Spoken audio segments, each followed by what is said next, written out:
afternoon, John and Bob Sports Show fans. We're back for another thrilling episode of the Bob and John Sports Show. Ray will be on instantaneously. I'm here. I'm Big Bob Sharp, Bobby Boogie, as you like to call me on the outside of the world. Yeah. I'm here with the host with the most, John Truncali. Scared the goddamn shit out of me with your fucking head. Oh, so Italian Stallion, how you doing today? I'm doing good. I'm ready for this show and our next show. Really? You know, I think doing two shows back to back, we might need a little mortadella salad. We are animals. We are animals. We are animals. We are animals. Hey, so today on the show, yeah, I got them right here, but you got some stuff too. So I do got some show. We had a major trade in the NFL today, which means if you suck, that's not for very long. But was it this trade right here? We like to call it the National Football League. Well, no, that's a hypothetical. Okay. No, but actually Pittsburgh did trade Minkah Fitzpatrick, their all-pro hard-hitting safety, to the Miami Dolphins for Jalen Ramsey. Dude, that's stupid. Well, yeah, I know. On paper, it doesn't look like Pittsburgh made a good deal, but Jalen Ramsey, Are they freeing up money? They can't be freeing up money. No, not really. No, it's not freeing up money. It's just like I think it's both teams trying to exchange a headache. Oh, I see. Yeah. But Jalen Ramsey, when new environment. Yeah, when Jalen Ramsey wants to be Jalen Ramsey, he's probably one of the best corners in football. Yeah. But I'm glad that they traded him to Pittsburgh. Ready? Only go add him to the stage. Hey, add him to the show.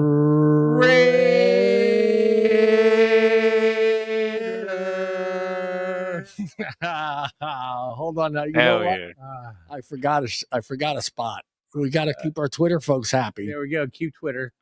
Keep Twitter happy. Keep Twitter happy. Now Twitter's happy. We're on Twitter. Ray, we are discussing right now the Minkah Fitzpatrick for Jalen Ramsey trade that happened this morning. Oh man, Your yeah. thought. That was interesting because both of them are good at the position, right? Both of them are good safeties, Yes. but it's just I think it's one of those situations where it kind of works out for both parties. They both keep a good safety on the team, but they both had different situations. Fitzpatrick, I believe, wanted a different deal and wanted some more money, and then Ramsey just didn't want to be in Miami anymore. Right. So it's very interesting because you still get a very a top tier safety for that position, but it's definitely a little surprising. But they benefited that by getting Jonnu Smith as well, didn't they? Yeah, Pittsburgh's going to get Jonnu Smith, and Miami's going to get a third-round pick next year. Third-round pick. That's not bad. Yeah. That's pretty good. Yeah. Yeah, we were just talking about that. But that's the first thing we hit up on as we started. We're also going to talk about Caitlin Clark with the highest ever total for the All-Star game votes for the WNBA. WNBA, that 1.5 million votes for her. 1.5 million. Yeah. Well, all right. Hold on, Ray. You match your energy there, brother. Oh, hey, hold on. Hey, Brandon. There is some frozen tequila in that freezer. Can you grab that and bring it to me? Yo, Bob. Hell yeah. Yeah. Yeah, so we're going to talk about Caitlin. Okay. As the captain. The two captains have been picked. It is Caitlin Clark and Nafisa Collier from the Minnesota Thank God Lynx. he said her name because I was going to butcher the shit out of her name. You know what? It's funny. Okay, here's the deal that's funny is so they talk about the two best players in the league, which is Asia Wilson and Nafisa Collier. Yeah. Okay. There's a lady playing right now who won four championships in college. Her team actually won 131 games in a row at UConn. She's been an MVP. She's won 3 championships in the WNBA, but no one ever brings her up. And she's still like one of the best players. Brianna Stewart. Nobody ever talks about Brianna Stewart. Everybody would love to have Brianna Stewart. Yeah. because she's 6'4", plays post, can shoot outside. But it's just amazing that no one ever talks about her. You're right. And the New York Liberty have one of the best records in the league right now with her and Ionescu. Okay, I'm going to say it because we all know what the All-Star Game voting is done. When it's done by the fans, we know how it's done. Right. It's done by favoritism. It's high school. Well, it's high school all over again. So it's done. Well, actually, part of it's done by fan voting. Right. The other part is done by sports writers and GMs. Because there was a big stink. One of the sports writers showed her ballot of the 12 players that she voted for the All-Star Game. Yeah. And everyone's throwing a fit because this lady didn't have Angel Reese on her ballot. And they're like, how could you not have Angel Reese on the ballot? Yeah. Well, number one, Angel Reese has played well the last 10 days. She's played lights out. She's shooting better finally. But she's still not. No. She's still not. No. Top tier. She's not. I mean, look at her. I mean, she had a big game the other night. She did. She's had 2 big games in a row. Yeah. And she had 24 points, 19 boards, and her shooting percentage was over 50%. What were the knee bounds, Bob? Yeah, the knee bounds, and she's shooting prep-ups. Okay. But could Ray take her one-on-one? Yeah. Ray, you think you can beat her one-on-one? Hell yeah. Ray, you could, because here's the strategy, right? Start her out at the top of the key. All right. Give her the first right step. Okay. But stay alongside of her. Okay. Because when she goes up for a layup, she starts low down here. Yeah, she does. And then comes up. Look at how many times her shot's getting blocked. Yeah. I mean, people are blocking her shot because her form for a layup is horrible. When you go for your shot, you got your layup's got to start up right here. You can't be putting it from your hip up because they're going to block your shot every time. Yes, because that's where you're vulnerable. But yeah, Ray, either don't guard her, let her shoot a 3, which she'll miss. Yeah. Okay. And don't let her push you out of the paint, dog. All right. Just stay in the box. You got size because she likes to push and pull. Just stay in the box. Let her shoot. Dude. If they would call a foul on her when she's like pushing people out of her way to get a rebound, she'd foul out in the first half, but they don't. Yeah. But Ray, you could definitely take her. John could take her. I shake and bake her, man. Dude, I am 400 pounds. I could take her. Like I said, I'll break Ray's ankles because I don't think Ray could cover me on my dribble either. So there's that. Ray, overplay him on the right, make him go left. I can go left. He can't go left. I go left. He can't go left. I don't know. We also we're going to talk about the first white boy picked in the NBA draft. Since when, Mr. Sharp? Come on, baby. Bob has been waiting. Wait, hold on. Let me build this up. Okay. This is big for you, yes. Bob. This is big. Hold on. Let me see if I got the drum roll. Get the drum. You know what? I don't. So I'm going to do it. Ready? Cooper Flag, the first white American basketball player drafted in the first pick since 1977. Am I right? Wow. Yeah, you're right on. Wow. Of course I'm right. 1977, Ray. Who are the crazy? Go ahead. Go Ray. ahead, Bob. No, you go ahead. I think the craziest part about all of this is the fact that the Dallas Mavericks screwed up their deal with trading Luka and somehow get the first overall pick and still get Cooper Flag. I'm like, are you kidding me? How does that happen? Okay, Ray, this is how this happens, all right? Is Google going to think I'm racist? No, hold on. Last white person. No, hold on here. This is how this happens, and people say that the NBA is on the legit. It's not. So in the 1985 draft, okay, the Knicks were horrible. They were in the lottery, but they didn't have the percentage to like have the most envelopes, right? Yeah. So they're on stage. The Knicks get the first pick because they're like the 8th spot in this draft lottery. So supposedly, and this came out later, David Stern told the general manager, pick the coldest envelope. They put the number 1 pick in the freezer an hour before and then mixed it in the bag. And that's how the Knicks wound up with the number 1 pick, and they picked Patrick Ewing. And they went on a good 10-year run. They never won a title, but they went from worst to like second or third, because back then it was the Celtics, Sixers, and then the Knicks. Nobody else was close. But that came out in a book later on about conspiracies in the NBA.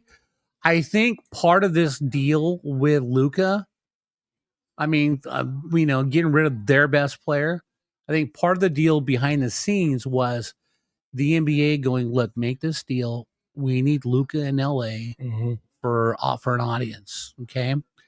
If you trade Luka, we'll give you the number 1 pick. We'll figure out how to get you the number 1 pick. Yeah. So you just need to be a good person, be a good boy, and play along, and we'll get you the number 1 pick. Now, in 2002, here's another conspiracy that was verified by the people involved. The Kings and Lakers, Game 6, go to the NBA Finals. Okay, Kings and Lakers. Kings are up 3-2. They're playing at home, and Tim Donaghy, who later went to jail for point shaving because he was an NBA referee, he went to jail for point shaving. After he got out of jail, he was doing an interview with Jim Rome. He goes, "Okay, 2002 Western Conference Finals, Kings Lakers." He goes, what happened? Because you could see toward the end of the game, it was rigged. Yeah. I mean, Mike Bibby was covering Kobe Bryant. The Kings were up by 2. Kobe's got the ball and just elbows Mike Bibby right in the face. And there's no call. No call, baby. Kings come. The Lakers come down. Last second shot, big shot Bob Horry hits a 3. They go to Game 7. So Tim Donaghy's telling the story. He goes, look, we were never told to fix the game. David Stern sent us a memo that said this series would be better for the league if it went to a 7th game. Yeah. To a 7th game. So the referees made some questionable calls to make sure that the Lakers won, because the New Jersey Nets, I believe, had already won the Eastern Conference. They had Jason Kidd. And David Stern didn't think enough people would watch Sacramento Kings versus New York Nets to get the TV ratings that the Lakers versus the Nets would get. Yeah. So, yeah, but like I said, this is how Cooper Flagg ends up going to Dallas after Dallas gives up their best player, Luka Doncic. Okay, that's how these things happen. It's rigged, man. The system is rigged. All right, you guys ready? 2% chance. Yeah, 2% chance. Yeah. Are you ready? Chat GPT predicts 32 NFL teams. We're going to go through a couple of them and see if they are correct. This is AI. AI is now picking Bob Sharp. Copy. And let me do this. This will make it a lot easier if I move this and share screen and move that over to here and do this and then do that. And then look at this. Look at this fucking technology. Technology is amazing, Mr. Sharp. Technology.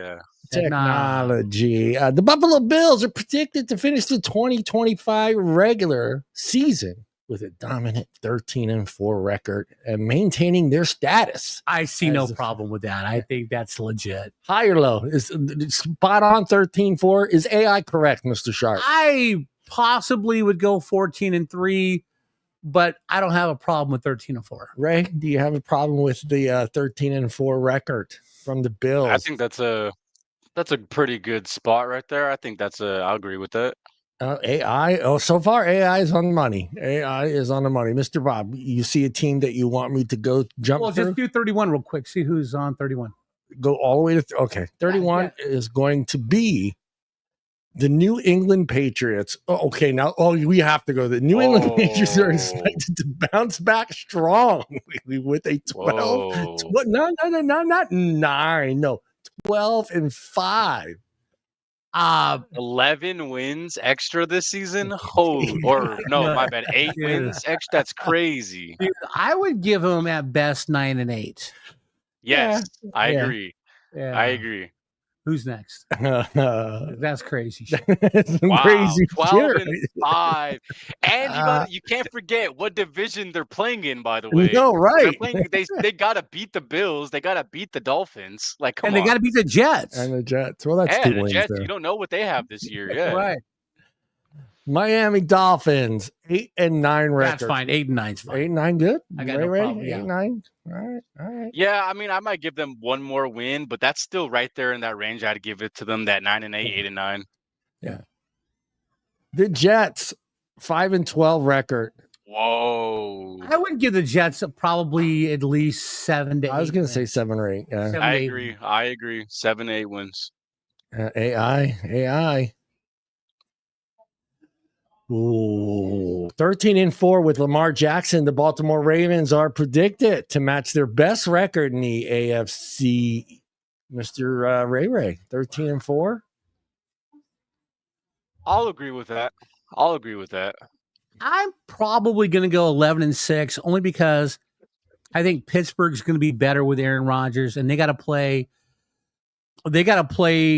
the Rams, they got to play the Chiefs, they got to play Buffalo, and they got to play the Texans as well. And don't you think? And Cincinnati. Right, I'm gonna play devil's advocate here.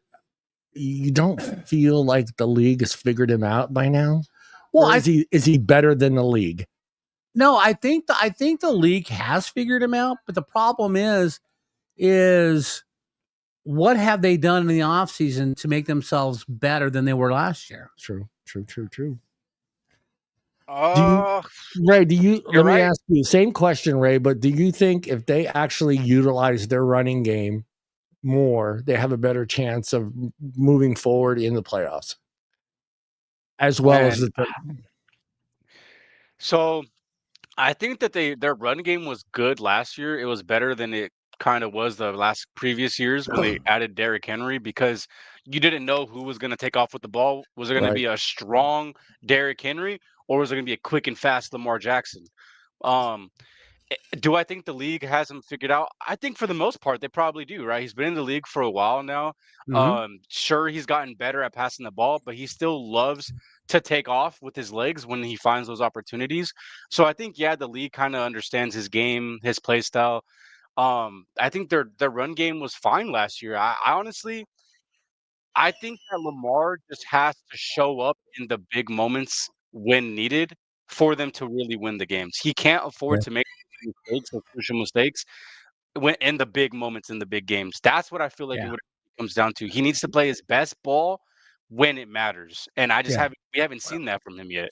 Well, do you think with them, or obviously the go-to thing is to have a linebacker stay back in the pocket and figure out where he's going, left or right. Right. Is he good enough to make that throw?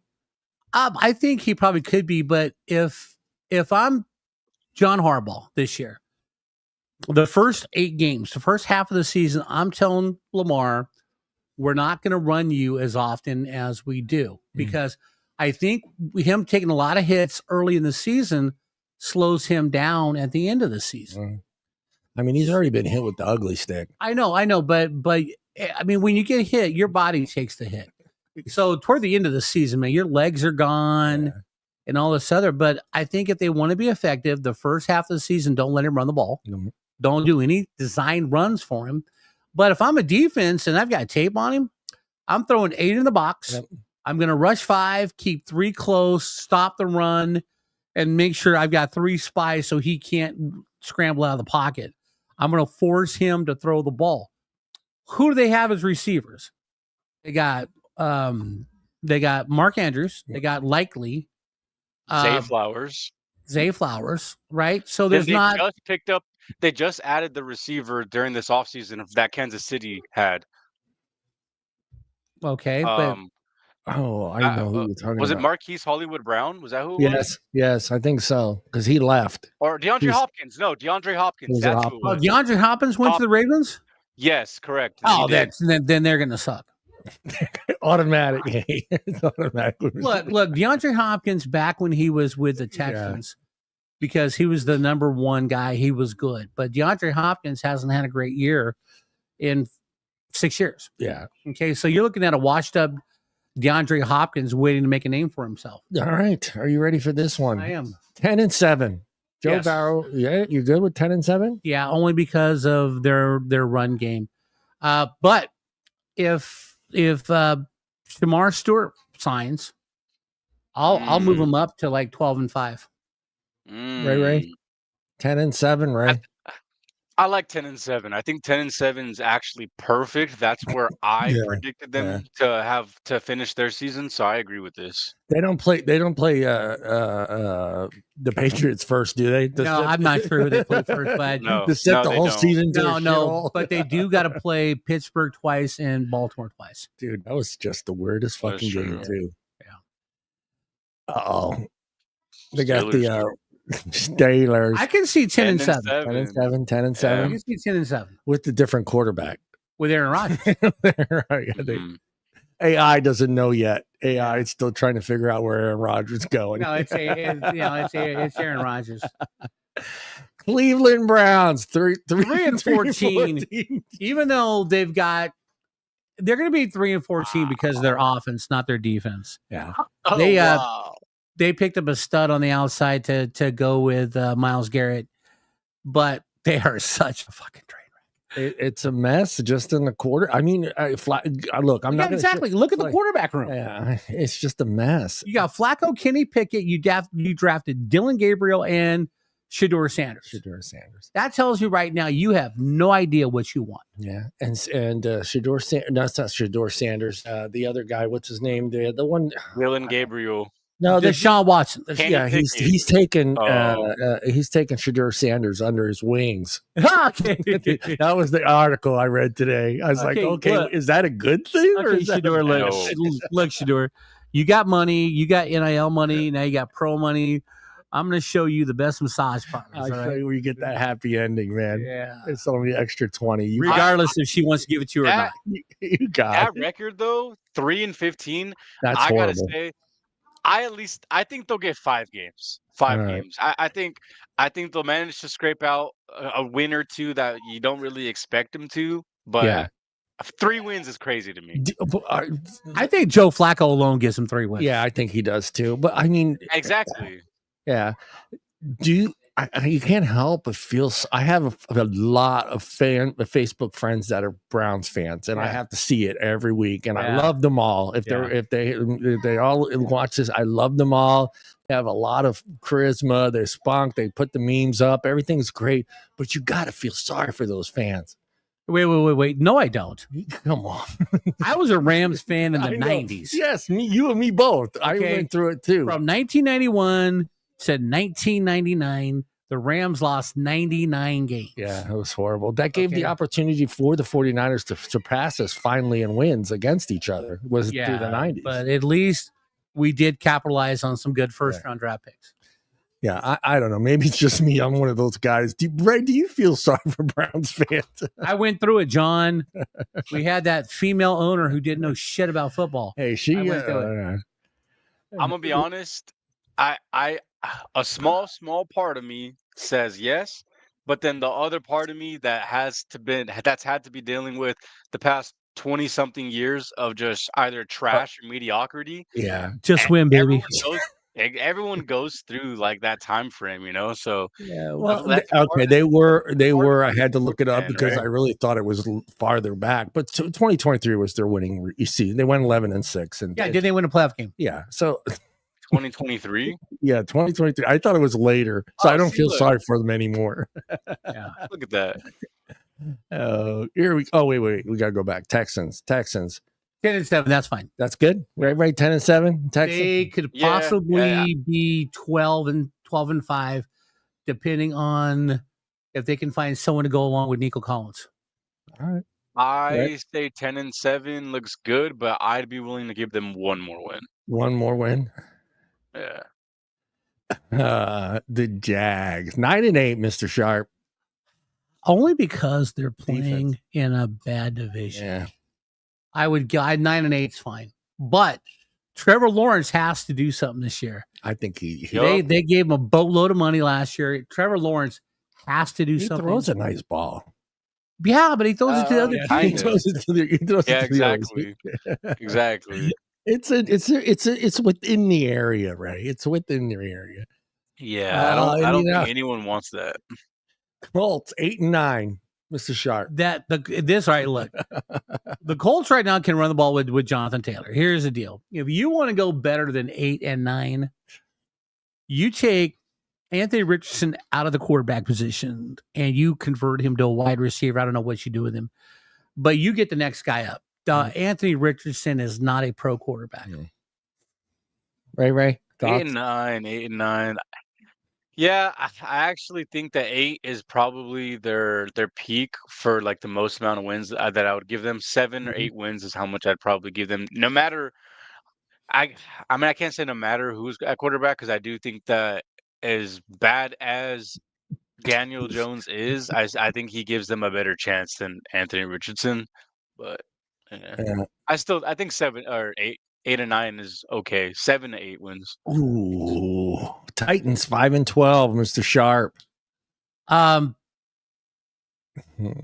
I'm good. He had to think real quick. He's still shocked that the NBA is first white guy ever picked in the NBA since 1977, and it wasn't a Bob Sharp, and it wasn't a guy from Georgia. No, Georgia doesn't have good basketball players. You cool with 5-12, Ray? Yeah, I think maybe they might squeak out one more win somewhere if possible, but I think 5's good. 5-12. Chiefs with Patrick Mahomes leading the I don't want to call him the unique. I don't know. I'm just going to say 12-5. Go ahead, Ray. What do you think? 12-5 Chiefs? I think this is their year for downfall. I'm going to say 11-6 this year. 10-7. So I'm going to say 11-6 for the Chiefs. I would probably go 11-6 because I don't think that they've shored up their wide receiver position yet. But Mahomes can still win with horrible wide receivers. He's got Kelsey, he's got a plethora of running backs, but he's still freaking Patrick Mahomes. At any given time and moment, he's got like 5 referees on his back. So. Yeah, he's still Patrick Mahomes. So and the defense head coach. Yeah, you still got Andy Reid. Denver Broncos 9-8. I think they're going to do better 9-8. I really do. I think this is going to be a breakout year for the quarterback. I think so. 10-7 wouldn't be a far fetch, but I'm not going to go. I know Ray doesn't like hearing that, being that the Raiders are in that same division, but I do see the Broncos. I can see this going one of two ways.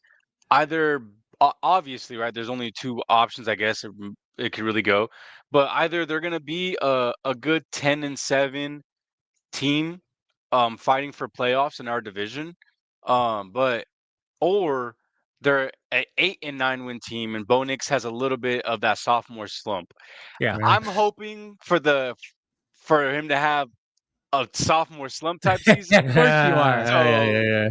So, dude, that division can 8 have wins. Yeah, that division alone can have all 4 teams with 10 wins. Possibly. Yeah. We're the team that has the most to prove, though. Except AI doesn't think. Except AI doesn't think so. 8-9. You know, the Chargers 8-9. Ray's got a big smile on his face, Bob. I think they could be a playoff contender because they swapped J.K. Dobbins for Marion Hampton. So he's a good rookie running back. So and the other running back they picked up. Who else did they pick up? Oh, they picked up Najee Harris. Yeah, but I think Najee Harris is a step slow. I think he had his heyday. I think that's why He had a horrible year with Pittsburgh last year. I mean, I like Najee Harris, but I'm not sure. I think Hampton gives him better down the line for youth and everything else. Mm-hmm. But hey, I agree. But I think as your second back, someone who's had 1,000 yards every single season and who's been healthy, and I don't think he's missed almost any games in his career. So you have someone who's really healthy, he's consistent and gets 1,000 yards every season as your number 2 guy, who's a veteran presence to help someone like Amari Hampton, who is definitely an amazing running back prospect. But I think that's where he adds value as that number 2 with the experience and the health. Mm-hmm. But, as long as you've got Ladd McConkey, you're at least in for 10 wins. What college did you go to, Bob? What college was that? He went to Georgia. Go Dogs! Okay. Time out. Ray, where'd he go, Ray? Time out where? He went to Georgia. We don't do dogs. Oh, here we go. All right, Ray. The AI predicts a 6 and 11. Yeah, obviously I don't agree with that. Honestly, I truthfully think that 8 wins is our floor, but I think that we can go as high as 10 wins. So I'm gonna say 8's our floor. So I definitely don't agree with 6 and 11. All right, Bob. Before you answer this, I'm going to throw out the question. Is this a team right now that could keep it close in the fourth quarter and can find a way to win? Yes. Okay. That's all I'm hoping for him to win. Why, right? Hold on. Brock Let me Bowers. think. Some dude from Georgia. They got Brock Bowers. They got Brock. Yo, Dogs. Tell him. Now answer the question honestly. Yeah. No. I'm serious. I think with Geno Smith, who is a veteran quarterback, I think last year they lacked leadership at the quarterback position. But I think with Geno being in the league so long, he's going to be the leader. He's got to stand up and be the leader. He's going to step up. Yeah, he's got to stand up in the, Crime Guard wants me to work tonight. Crime Guard, Joe, you out there, Joe. Crime Guard wants me to work tonight. I am drinking.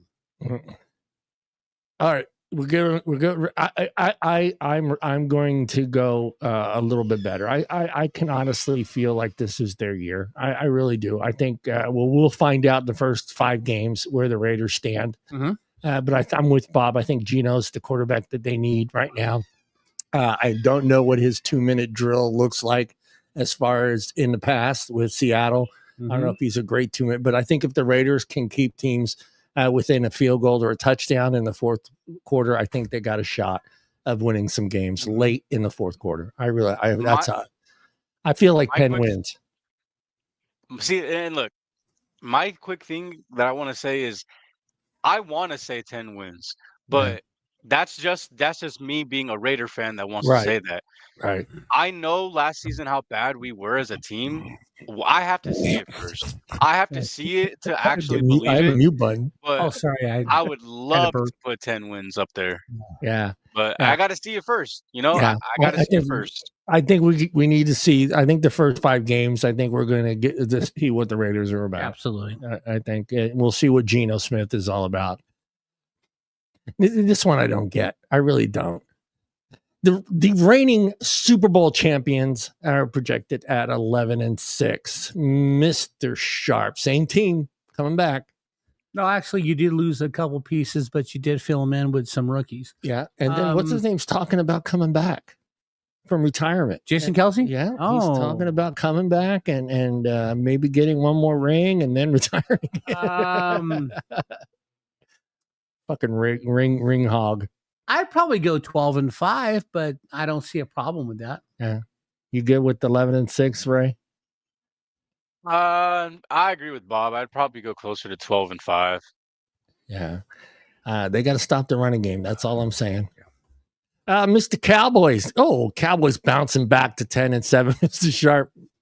How about them Cowboys? Cowboys. All right, look, regular season, Cowboys can't be 10-7. Yeah. Cowboys can't. They're going to suck in the postseason. Yeah. But they got Pickens. They've got CeeDee Lamb. You got, I think his name's Jaden Blue or something. He's a rookie from Texas, running back. So he will solidify the run game that they didn't have last year. Defense picked up a couple guys. What do you mean? Zamir White wasn't that good? Zamir White played with the Raiders last year. Oh, that's right. He switched. I'm sorry. Yeah, they had Emmett back last year for a little bit. The Cowboys brought. Who was the guy that lost all the weight? Emmett Smith. Oh, that's right. But yeah, I'm 11-6. Yeah, Ray. I think 10-7 is good, but I agree that I think 11-6 is their ceiling. I think that if George Pickens plays at his potential and Dak is able to utilize both of these elite receivers, that they could 100% be an 11-6 team. All right. I'm all right. Do they win a playoff game? no. Ray, do they win a playoff game? No. I still don't think so. The Commanders coming in at 9-8. Mr. Sharp. Ray, what do you think? Commanders 9-8. Challenge for a wild card spot. Honestly, I don't agree with this. I think Jaden Daniels is going to continue his success just as well as he did last year. Yes, there's going to be tape on him. It's going to be a second year. Before his first year being his rookie year, there's no tape. You don't know exactly how he's going to play and what he's going to look like in the system. But I think he's still going to continue that course and just continue upward. I think their floor is going to be 10 wins, but I think that I can see them hitting 11 wins again this season. So I'm going to say that I see them being 11-6 team. All right, 11-6. But you, Bob? Go ahead. Oh, I agree with you. I think everyone's got tape on him, so I just want to see how is he willing to make adjustments from what he did last year. Is he going to be Donovan McNabb or is he going to be RG3? RG3 had a great first year, then he sucked. Yeah.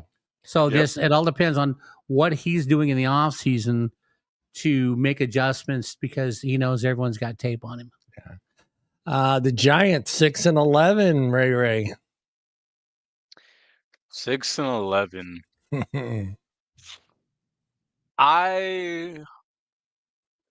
I want to say 6-11 isn't too unrealistic, but I wouldn't be completely surprised if they got one more win, if they managed to hit 7. Mm-hmm. So I possibly go 9 just because you got Russell Wilson and you got Abdul Carter on defense now. So I would probably go 9. All right, Bob, before I switch to the next one, don't get too burnt up upset because I think I remember seeing it. AI says 11-6. Yeah, 12-5, 11-6. The only thing they lost was coordinators. Yeah. Mm-hmm. Yeah, that's pretty much all I was gonna say too. Is I just want to see what they're gonna look like without their offensive coordinator and Ben Johnson. Yes, like Bob said, technically they lost both of their coordinators, but what I'm curious to keep an eye on is how this offense is going to look without that mind Ben Johnson. So I think that's still pretty good though. 11-6, 12-5, yeah. But I think 11-6 is pretty good. Go ahead, Ray. Does he have it? Does he have what it takes to win the Super Bowl? Go. Jared Goff? Yeah. Well, he's been there before. All right, does it? Well, I know that. Does he have what it takes? Up here, Bob. I think of the offensive. Damn, I don't know, man. He's got happy feet. He does got happy feet. It all depends on the offensive line. Because seriously, we all thought. I want him to win one. Yeah, me too. I mean, look, we all thought it was going to be Philadelphia and the Lions. Yeah. In the championship game. But, Washington Commanders had something to say about that. I think when things don't go his way, he thinks everything else is going back. There's a great line. He puts it all on his shoulders. Yeah, there's a great line in The Replacements with some actor. God, I can't even think of his name now. Shane Falco, Keanu Reeves. So they're asking what you're afraid of. Hold on, is the Rolodex slowing down a little bit? Yeah, I know. So they ask him, what are you afraid of? He goes, quicksand. And then all the other, I'm afraid of quicksand too. I'm afraid of quicksand too. And it's just like, I don't think that's what he means. Well, what do you mean, Shane? is like when you make one mistake, it rolls over to another mistake. And then it rolls to another mistake. And then all of a sudden, you can't move, you can't function. It's like you're in quicksand. Yeah. So as long as he doesn't feel like he's in quicksand, I think he'll be okay. Yeah. Yeah. I do too. I think he does. He doesn't have the speed he needs to get out of the pocket and get away. But he's got a great arm. He's always had a great arm. He's very accurate. He's always been accurate. But if you watch him, is when he gets pressure, he starts jumping around in that pocket and he just makes mistakes. And I hate it. I hate being in quicksand. Green Bay Packs 10-7, Ray. 10-7. I think 10-7 is good, but I'll give them. I'll give them 11-6. I'm gonna give them 11-6. All right, Ray. Bomb Mr. Sharp. 10-7 sound good to you? I'm gonna go 9-8 just because the division they're playing in. Okay. We're gonna go. I don't even know why, but we'll go Bears. 8-9. Bears. The Bears. 8-9, Ray. They make up some ground from last year. Yeah, I mean, it's a step in the right direction, right? Last year they won 6 games? 5 or 6. 5 or 6. So, yeah, if they're around 8 or 9 and they look competitive, it's a step in the right direction. If Caleb shows progress, I don't think that's too far off. Yeah, they maybe win a Super Bowl. 9-8. Ditko come out of his grave. Huh? Maybe 9-8. That maybe they might scrape out another win right there. But I think 8 to 9 wins is good. Yeah, you got more faith than I do. I'm thinking like 5-12 or 6-11. Like I said, if they win a Super Bowl, Ditko come out of his grave. The Vikings. This is weird. I saw it and I had to think really hard about it. But 7-10. Well, all right. Look, the only thing that you're really swapping out here is Sam Darnold for JJ McCarthy. Because you still got Jefferson and you still got Addison. Offensive line still pretty solid. Defense really was good last year. I 7-10 is low for me.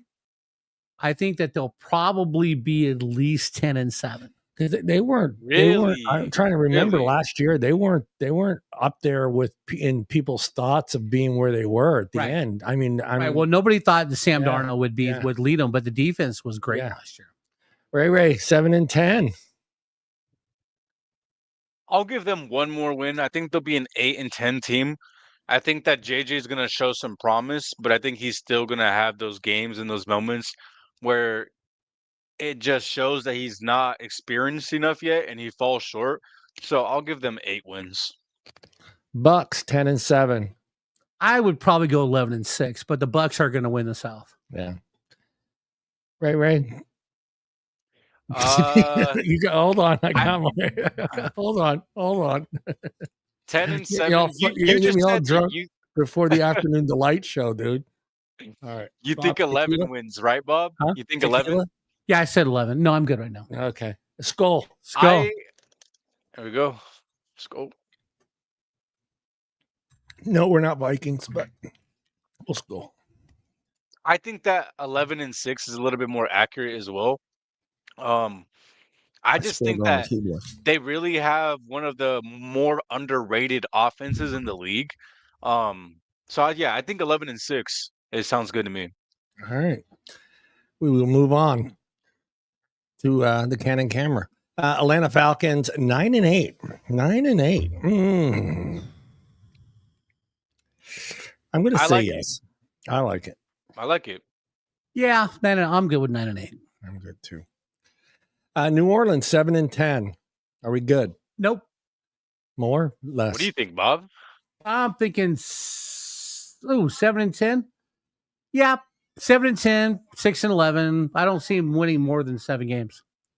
I agree. I think 6 wins is like they're gonna hit 6 wins, and then if they hit a 7th win, I wouldn't be too surprised. But I do not see them hitting any more than that. Yeah. Right. But I think for a rookie with a situation where you weren't expected to be the starting guy, and there's just certain pieces they don't have there. I think 7-10 wouldn't be too bad for Tyler Shough. Yeah. Panthers, it's 5-12. 5-12, Mr. Sharp. Oh. Got no problems. Got no problems with that. No problems with that one. Wait, no problem. Really? You got no problem with 5-12. Ray, your thoughts? All Would right. you like to bet a breakfast burrito from Farmer Brothers on this one? No, we've already got a bet. Oh, that's right. Yeah, we got our bet. I don't know, man. I think they're gonna be a 7 to 8 win team. I think 7's honestly their kind of their floor. I think that they're gonna just be better than they were last year. They added some new pieces in the wide receiver room. They drafted Tedero McMillan, and a lot of people kind of had like him and depending on if you wanted to view Travis Hunter in that conversation. Bob, you got to tell me there's chat. Bucks to the Super Bowl. Yeah, Jason's got the Panthers 4-13. Whoa. Panthers. Whoa. Hey, Jason, I'll make a bet with you. Farmer Brothers burrito. I think they hit at least 7 wins. If you want to put 4, hey, let's make it happen, Jason. We'll talk 3 about more it. wins. But honestly, yeah, I think just with the addition of a new wide receiver weapon who's going to be dominant in the red zone, a very tall, lengthy guy, and then you add a Hunter Renfrow. He had a season off last year, a little bit more time to just focus on his health, his body, his outside of football, kind of set his mind. I think they got an interesting room. Adam Thielen. Last year they got Xavier Legette very early in the second round. Well, Art, I want a Farmer Boys breakfast burrito right now. Yeah, no, Ray, I feel you. I just don't think that they've made enough progress on their offensive line, and you're still looking at Chuba Hubbard as your running back, and he's average at best. Elena, Bella, hush. Hold on to your pants here, Mr. Sharp. 12-5. Whoa. Should I go to Ray first on this one? Go to Ray first. Holy moly. I let Bob calm his anger, and then we'll go back to him. Look, do we all think that the Niners are going to perform better this year than last year? Yes. That's kind of just a given, right? Right. But there's no way they're going to be a 12-5 team. I see them getting 10-7. I almost would say I would be a little bit surprised if they got 11 wins. So where I put them is 10, and I don't think that they're going to be the team leading your guys' division. I think that's going to be you guys. So, yeah, 10-7 is where I have the Niners. Yeah. All right.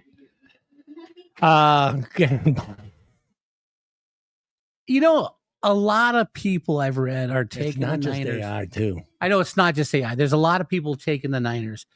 And you don't know if Christian McCaffrey's coming back healthy. Okay, you did add an offensive lineman, and you drafted 12 guys because you got to replace half of your defense. Your starting wide receivers on opening day are going to be Juwan Jennings and Ricky Pearsall. Okay, I don't see where they're going to be 12-5. I really don't. No. 9 wins, 9-8 is what I said. 9-8. 9-8. We'll beat the Bucks. Jason, we'll beat the Bucks. We'll beat the Bucks. All right, Bob, hold on to your pants. Here we go. 9-8. Nah, the Rams are going to win at least 11 games. Yeah. Right. I'm going to go ahead and go with you because Bob's impartial. I agree. I think that you guys are going to be an 11-team win at the minimum, but I even see you guys having 12 wins. So 11 to 12 wins is where I have you guys. So I definitely don't agree with that. All right. Let me. Do you think AI is taking into consideration Stafford's age and being banged up a little bit last year and the year before? You think that's coming into consideration? Okay, Stafford can wheel himself out in a wheelchair, and the defense will still win 6 games for the Rams. You see that little gray right there? I see the little gray. Ain't nothing wrong with a little gray. I got a lot of gray right here, ladies. Yeah, I got a whole bunch. We're gonna go Seahawks, the number two team, 8-9. I got no problem with 8-9. 8-9's good. I like that.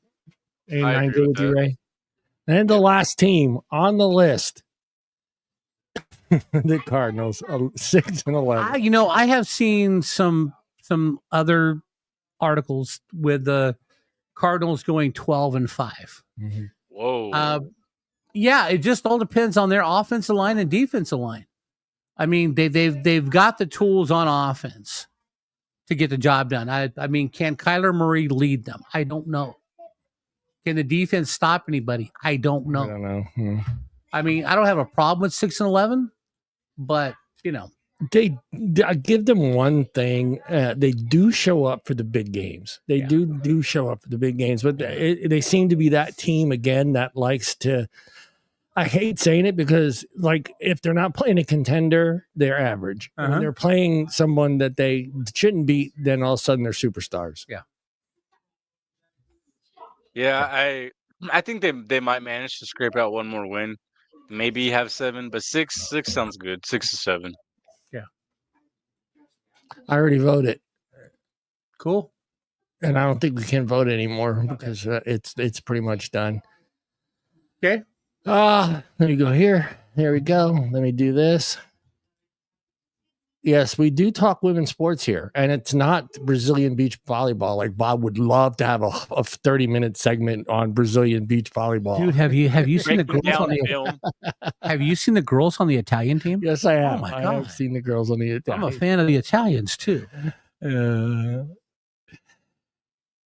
go ahead, Bob. This is all you because you got this one. Okay, so Caitlin Clark and Nafisa Collier are named the captains for the 2025 AT&T WNBA All-Star Game. Can we scroll up to see who for the first time? Yeah, for the first time. It's this Monday. It's today. No. The remaining 8 starters will be revealed.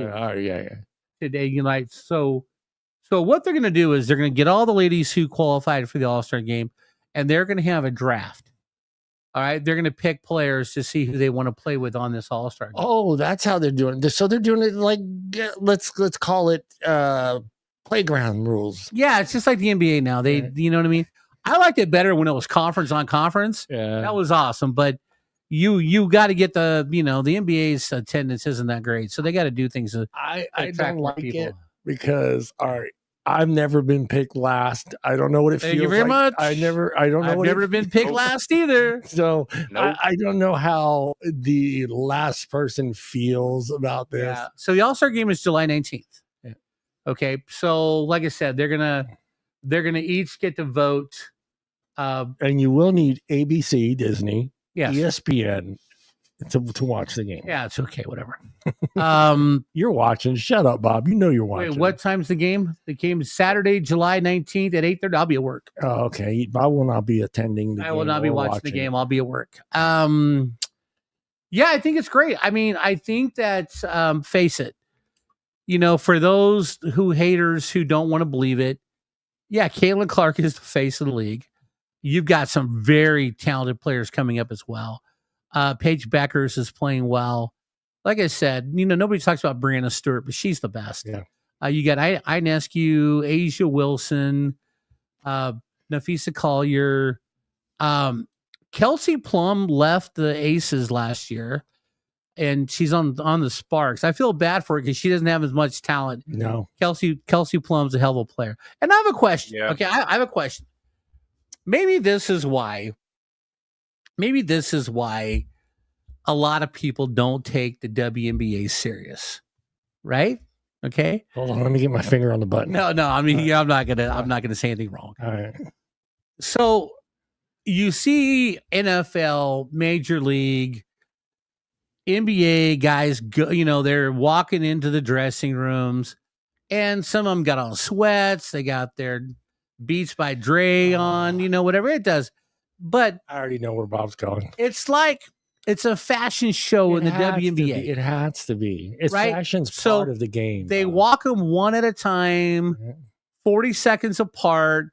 It's like they're walking the catwalk and they have all these outfits and stuff. And okay, seriously, right now I'm blown away. Bob's upset about the fucking walking. Seriously, are you models or are you WNBA players? Some of them should be models. Some of them should be models. And don't get me wrong, okay? Don't get me wrong. All right. Sophie Cunningham, goddamn. Lexi Hall, goddamn. You know, I mean, let me ask you this. If there were more women watching, do you think they still do this? No, because I think they're trying to grab. I think they're trying to grab the attention of the male viewer because that's and that's what I don't get. I don't get why the ratings are so bad. Because if it's women supporting women and there's like 53% of women on the face of the earth, right? Yeah. There's more women than men. Why can't they draw a crowd? Yeah. Okay. Why can't they draw a crowd? I don't know. I'm cool with the intros. I mean, it's fine with me. I mean, we don't really get to see it in the NFL until the playoffs and the Super Bowl. Then you get the fashion walkthroughs and the goofy outfits and that kind of stuff. Yeah, and but you know what? I get it. It's all season with the women. Yeah, but as a guy, you don't want to see Saquon Barkley walking in with a bare midriff, top on, with matching sequin pants and 6 inches. I'm gonna disagree with you this time, Bob. And the reason I'm going to disagree with you is because there's a whole generation that is Ray's generation that is concerned about what the style that they're portraying. They want to emulate. We did it, Bob. Come on, man. You remember that? I wore 501s, man. But except for when Saturday Night Fever came out, then I got an Angel Flash. All right, Ray, you ready? I got Angel Flash. Did Mr. Bob Sharp wear the low cut fucking NBA shorts? No. You liar. You didn't have the socks all the way up to your kneecap. Look, I had the socks up to below my knee, but that was the style. That's all they made back then. Yeah. Okay, so I was wearing like mid-thigh shorts because that's what they gave us, right? Yeah. When I was playing junior league basketball, we had the butt huggers because that's all they had. All right. This kind of goes into what we're going to talk about on our next show. Can I say, hold on, can I actually give my opinion on the fashion? Go, Ray. Go, Ray. So I don't know if it is just a unique to me and my personality. Maybe it is my generation thing, but I personally do like to look at, like, for example, the Raiders when we play, right before the game starts, they post the pictures. Last year, they post Max Crosby right before the game in his outfit. When Devontae was on the team at the time, so they showed his outfit and what. So like your favorite players on the team, you just get to see what they're wearing and what their style and their feeling is going into the day. And for me personally, I think it's something cool. It's something to look forward to. It's a little bit of something more for the football fan that's waiting for the game to start. It's a little piece of content I get to look forward to while I'm waiting for the game. Yeah, I agree with you. I mean, it kind of ties into what we're going to talk about next on our next show. But it just grabbing urban, suburban white boys and people outside of the inner cities. Oh, sure. And seeing the styles that these players are portraying, is he wearing Gucci? I know it sucks saying these words, but is he? If FUBU's not a thing no more, correct? No, FUBU's gone. For us, by us, yeah. FUBU's gone. But yeah, I get like that they want to emulate those styles. Mm-hmm. So if he's wearing a specific pair of Nikes, these kids are going to go out and go looking for those Nikes. Well, sure they are. So and I don't have a problem with that. I get what I think it's even more so than them just showing off their style, but I think it's also a marketing thing. Oh, sure. It's a huge marketing thing. I get it. Hey, put the Adidas bag on. Walk. Right. I know you guys don't. It looks like a purse, but it's a satchel. No, satchel. Ain't no way. I ain't doing no man purse. I ain't doing no fanny pack. I'm not doing. Bob, you rocked that fanny pack in the 80s. You had somebody bought me a Rams fanny pack in the late 80s. I think it was my sister, and I had a pair of those Zubaz workout pants. Mine were yellow with blue polka dots. Yeah, you didn't have the parachute pants. No, I never had parachute pants. You were too old for the parachute. I was 501s. Yeah, you're 501s. I didn't wear them. Or if I'm going to the club, I had Calvin Klein pants on with Capizios. Yeah, wearing shoes. Dakar. No, I wore polo. Or I wore Calvin Klein. Yeah. Caitlin Clark, will you want to read that statement right there, Mr. Sharp? The one that's highlighted in red? Yes, sir. Clark and Collier earned the role of captains by virtue of being the two all-star starters who received the most fan votes. Clark received 1.293 million votes, and Collier received 1.176020 votes. That's a lot. I'd love to see the gap. I would love to see the gap between one and two. I'm telling you right now, if on the fan voting, if you knew Caitlin Clark was going to win, because they always fill up the arena where the Pacers play, which is 19,000 fans. It's always a sellout. Now, a lot of these teams are still playing in their secondary locations, which seat 8,000, 7,000 to make them look full. Yeah. And the only time they play in the big stadiums is when the Fever come. Now, I got a chance to watch we have an expansion team in San Francisco called the Valkyries. I got a chance to watch the game and the Valkyries beat the Fever. The Valkyries, for a bunch of people who were let go by other teams, the Valkyries are playing good basketball. Yeah. Valkyries, I believe they're over 500 right now, or they're close to it.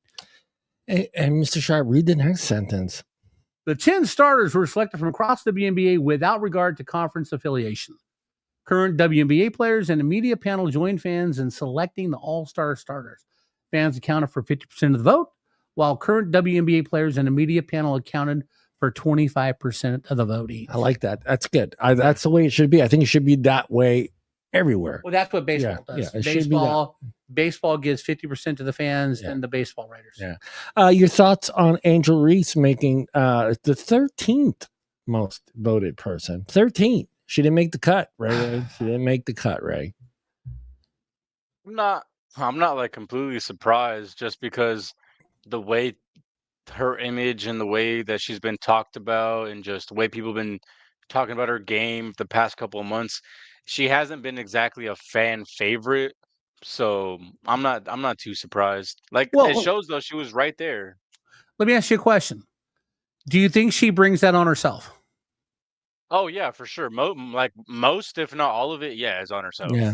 Okay. Yeah. All right. Yeah. Do you think if she was more humble in wins and more accountable in losses, that she'd gain favor with the fans? 100%. 100%. I definitely think that there's been way too many moments where she just tries to put blame elsewhere and doesn't just try to focus on her own game and take ownership and her accountability. So I agree. Yeah, I think definitely. Okay.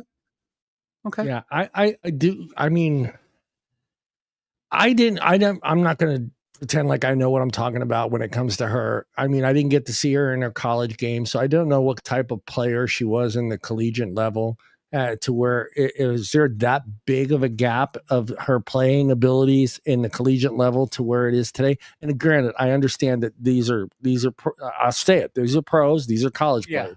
But was her game that good for her to be drafted where she was drafted? And it does not represent her skill level today. All right. Okay. So she was drafted 7, but she was the second pick by the Sky. Yeah. Camila Cardoso was their first pick at the third pick. Her junior year in college, she played very well. Now, at the start of her senior year, she was skipping classes. She was doing a lot of media, social media, and her grade point average fell below 2. She got suspended for 2 or 3 games. She got in a fight with Flojane Johnson, who was her teammate. Then the moms got into it, and she became like all of a sudden, after winning a ring, instead of a hardworking basketball player, she became a diva. Like, I'm better than everybody else. Okay, one thing you got to learn about basketball: it's a team game. Okay, your team helps you win. Yeah, not one man wins by himself. Yeah. And it's sad to see, I don't want to call it a downfall because it's still early in her career, but it almost, to me, I don't know for you, Ray and Bob, but it almost feels like she's kind of giving up and just feeling she's grabbing on to this attention. I think she's listening to the wrong people, number one. Mm-hmm. I think she's starting to listen to the people that are saying that she has a better career as a model and as an influencer than she does in her NBA career. And I hope to God she doesn't listen to these people and actually puts the effort into her game and start working on her game and being a force in the NBA. I'm not going to take away the rebounds. I get that. But you know what? To me, too, you still got to get up there and get that rebound. Oh, absolutely. So, for me, I think she understands her position and I think she understands where she needs to be. And being a center is huge. Is understanding the way the ball bounces, knowing where to be, how to position yourself, how to box out. All that stuff is important when it comes to a center. So I think she has those skills. I think if she can fucking learn how to fucking do a layup. Right, and shoot from the outside. And shoot a 10-footer. If she can get a 10-foot jump shot, she'd be unstoppable. Just her size and her height, she could be unstoppable. Yeah, she could. Ray, your thoughts on her? I mean, do you feel that she's given up and she's just trying to be that media influencer? I mean, if you watch her accounts, I mean, I skim through her TikTok accounts, her Instagram accounts. It doesn't seem to be focused on basketball. It seems to be focused more on fashion and her look and who she's with and where she's going. Yeah, well, yeah, I think something you see a lot in today's age, right, where a lot of athletes realize there's so much more to this, like podcasts and streaming and all these different networks that a lot of them get involved in it now. But here's my thing. A lot of people tend to wait till they're very successful and very far into their career, or to when they've done and just pretty much hung up the jersey. She's doing it so early on in her career to where she's not even reached her full potential. She's not playing the best game that she can play. So she's putting all this additional time into the podcast, into the modeling, into fashion, into hanging out with these people rather than just in her game and studying film and working on her mechanics. She's just putting too much time elsewhere. And so I think that's my main problem with it, is she's putting too much time and attention on this too early into her career. Yeah. Well, all right. So I'm looking at this article. It's crazy. And there's one thing that's what I saw. I'm looking at how many actual votes she got. She got like 12%. Yeah, she did. Of what Caitlin Clark got.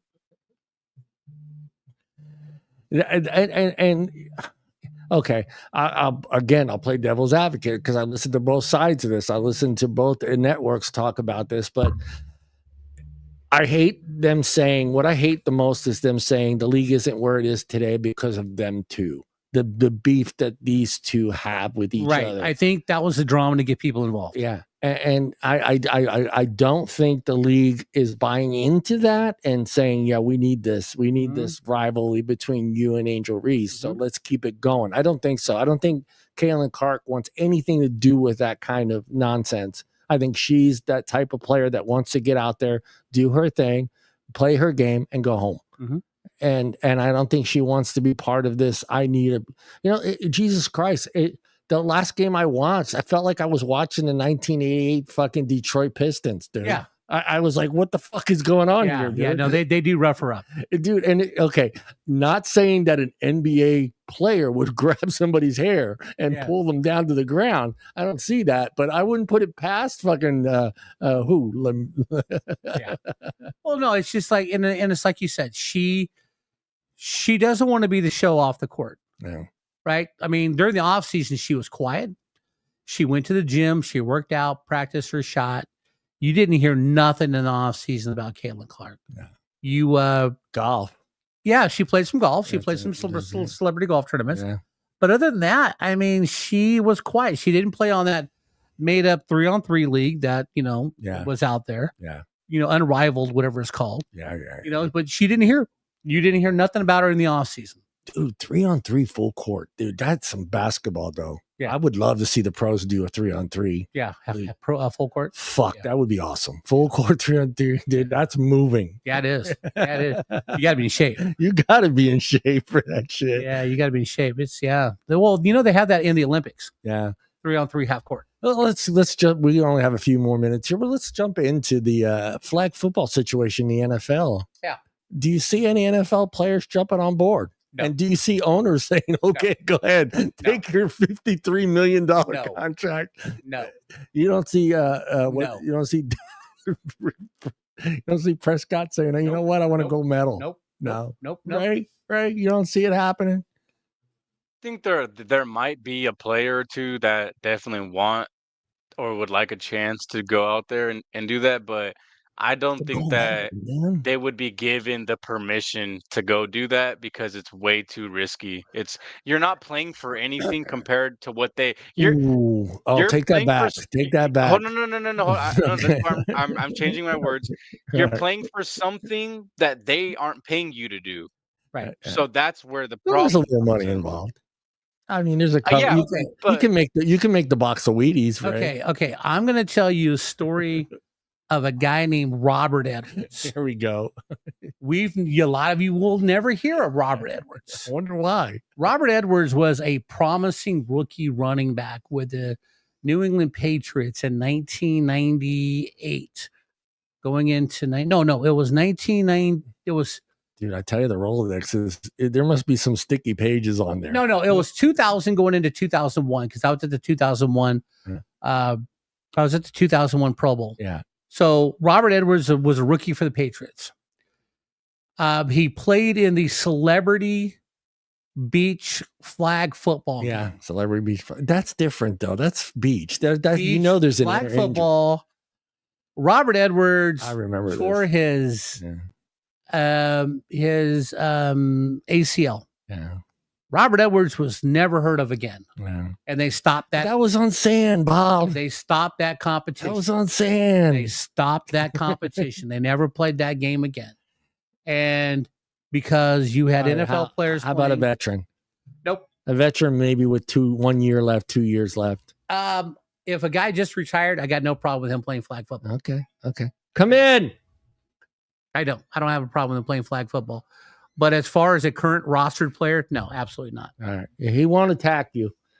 Ray, no? Veterans? He's friendly. He's friendly. No, I mean, I think it's still the same thing, right? Even if you're only paying them, the vet minimum, their contract's not that big. I mean, you're still paying these guys for a reason, and they're still starters on your team for a reason, because you know that they're going to contribute to what you're looking for, your overall team success. So even just losing one player can affect everything. So I think it's too risky. Yeah. I would love to see some. I mean, do you see anybody beating us? Start going down the list. No. Even if we use college kids or guys who played D3 football, we're the only country that plays football, really. I know. Yeah. So Canada plays football, but it's a little bit different rules. Mexico will have a decent team. No one's going to beat us. Mexico don't have a decent team. No, dude. They're all living in the U.S. I should have had my finger on the button. The only reason I see Mexico having a decent team is I think they have been, they're familiar with that sport, and I think they love that sport. And I think they could, and God forbid if it's like the actual football rivalry. I mean, real football. I'm talking about soccer where they hate each other. I can see some fights on the flag football field. It'd be interesting. I don't see Russia. Oh yeah, then we're going to have some vodka, and I don't think Russia has the speed on the outside to cover our wide receivers. Spain's got some athletes. Spain is playing soccer, but I don't think that they're going to have to start catching the ball with their hands. They just use their feet. Don't be afraid to catch it. Ray, Spain, no. No, Italy, I mean, I think, look, no. Okay, I hate to break it to you, John, but I was listening to something from Ashton Genty, right? And he played because he grew up in a military household. They were always moving around. And he played football in Italy at one point, and he said they were the worst team that he's ever played against. So I don't think Italy's that good at football. Yeah, you're on a military base. You're in Italy. The only good team is your high school team. But if these other little towns want to compete in American football, you're going to kick their ass. It's going to be interesting to see what happens with this. And it's in LA, so it's going to be cool to see a different sport being in there. They replaced breakdancing with flag football, thank God. So it'll be fun to see. I look forward to seeing some flag football and seeing what we bring, who we bring, and what the other countries bring to the game. I think it's not that hard of a game to learn to play. But I do, like Bob says, I think there's some problems with them actually using their hands to touch the ball. So that might be a problem. Right. All right, Ray. You know what time it is. Do we do a shot before we go off? Let's do one more. Let's do one more. All right. We do one, John. All right, hold on. Let me get my tequila. Oh, this is going to be a fun Friday night delight show. Hold on. Afternoon delight? Yeah, it's going to be an afternoon delight, all right. Afternoon delight. Afternoon delight. All right. Look in the camera and say skull. Skull. Oh. We'll see everybody next week. Bob, go Rams. Go Rams. Go Rams. Oh, there was one more thing, but we'll talk about it next week. Dodger pitcher cheating. We'll get back to it next week. Yeah, okay. Dodger pitcher cheating my ass. Okay. We'll go back to that one. All of a sudden, he throws 102 miles an hour. Oh, you're talking about Shohei Ohtani. Yeah. Fucking Ray, right, Ray? What the fuck, Ray? All of a sudden, he throws 101 and 102. He hasn't pitched in 2 fucking years, dude. And all of a sudden, he's throwing 102 and 101. Yeah, that's it. Fuck that. It's rigged. Yes. All right, All right, see you later. Everybody look in the camera and say goodbye. Bye everybody.